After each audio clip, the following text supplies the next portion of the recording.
Get Abstract keeps you updated with summaries of the best business books published worldwide. Books you absolutely need to know in a convenient, smart format.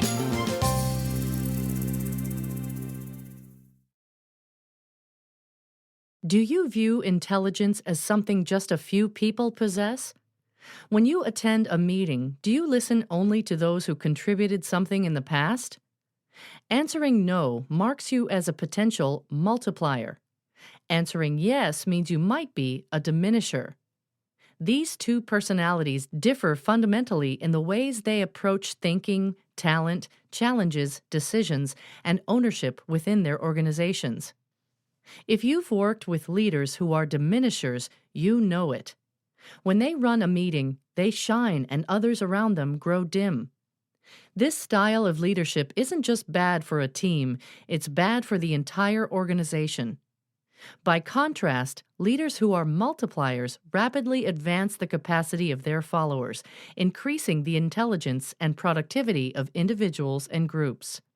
In Multipliers, published by Harper Business, executive consultant Liz Wiseman and her colleague Greg Mckeown show you how to elicit more from the people with whom you work.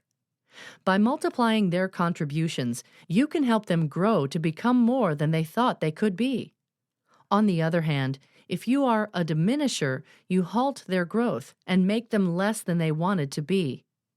If you have a natural distrust of dichotomies, you may question the ease with which the authors find a yang for every yin.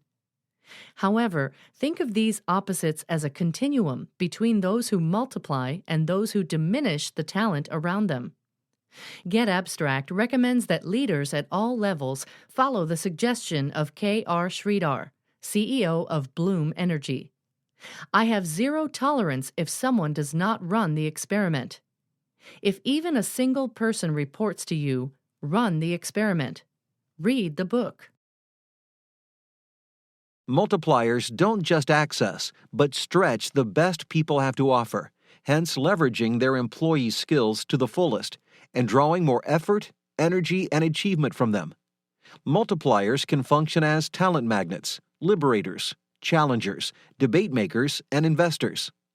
Let's examine these leadership styles along with their counterparts. Multipliers who act as talent magnets attract and develop the best workers by helping people to grow and by preparing them for bigger assignments. By contrast, empire builders are diminishers.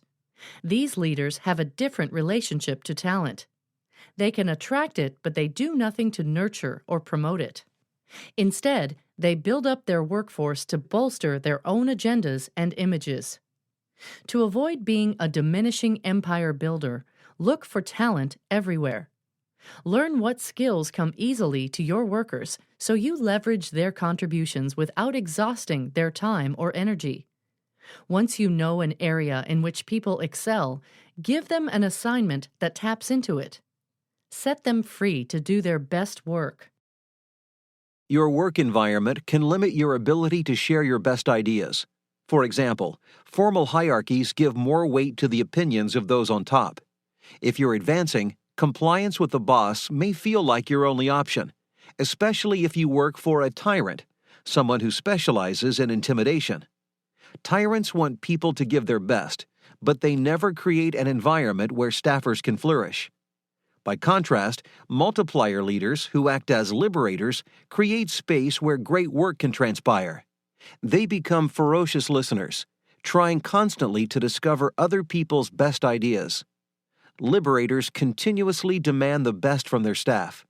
They understand that mistakes can happen, but they expect people to always learn from their errors and quickly. Working for a know-it-all severely limits a team. No one has room to grow in such an environment. Multipliers who are challengers, on the other hand, know how to push a team past its obvious limit. They sniff around for goals that force people to rise to meet them. Instead of telling others what to do, challengers spark interest in projects. They don't talk about problems, but explore opportunities.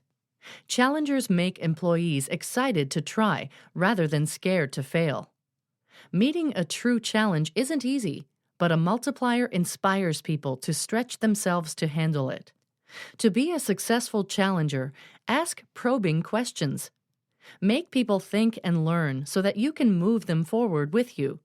If others won't follow, then you haven't challenged them enough to multiply their capacities or their intelligence.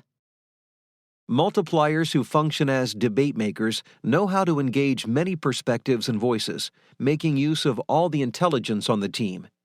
They are interested in accessing the full brain power of the organization. Their polar opposites, decision makers, call people together not to seek input, but to announce their fiat decisions. They are interested in a small range of intelligence, their own, and maybe that of a few key advisors. When a big decision arrives, debate makers follow a general pattern to pull more intelligence from more people. First, they establish the ground for broad participation by making people feel safe enough to contribute and ensuring that the group considers each member's perspectives and assumptions. They ask questions that might disrupt the group's typical suppositions.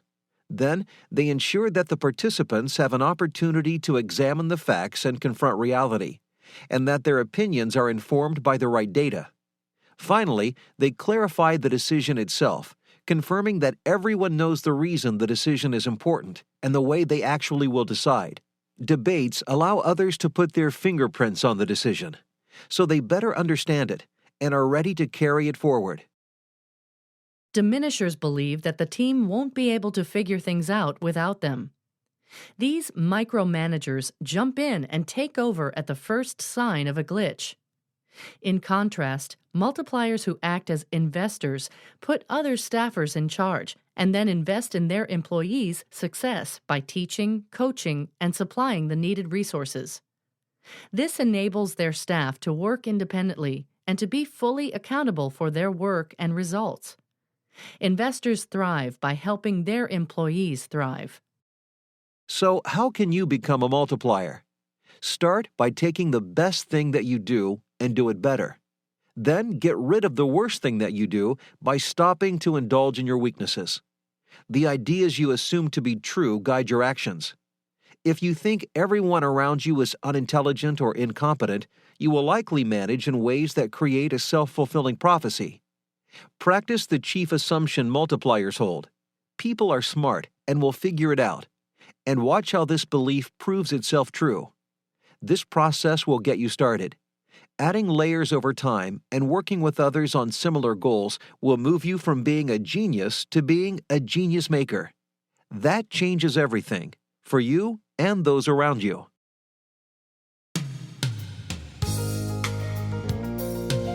Thank you for listening to Get Abstract Book Summaries. To learn more about this topic, simply enter the keywords Leadership Concepts on getabstract.com.